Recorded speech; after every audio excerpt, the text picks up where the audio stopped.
Good morning. I'm looking out across Bangor Bay. I'm looking in towards Belfast Lock.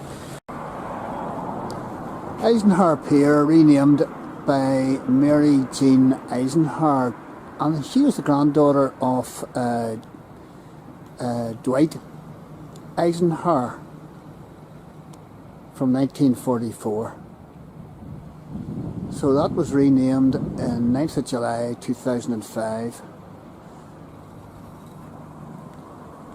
And this pier here has been rebuilt, has been refurbished, but as I say, it was originally the North Pier, and alongside it and in front of it, out in Bangor Bay and back down into Belfast Lock, were assembled the greatest, or was assembled the greatest flotilla of warships.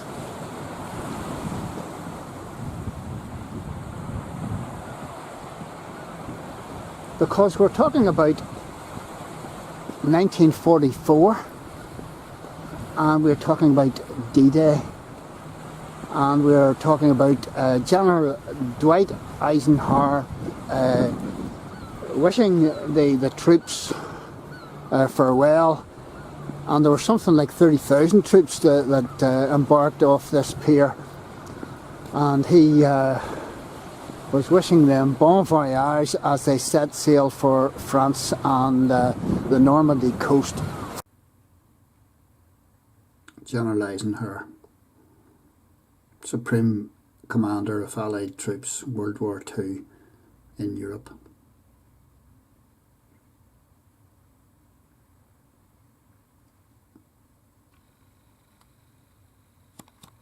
General Eisenhower, he was a Supreme Allied Commander in Europe in World War II, and he later on, whenever the war finished, he became the 34th US President.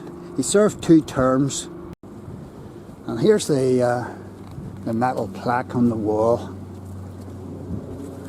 If I can read it. From here started the long hard march to Allied victory, Dwight D. Eisenhower.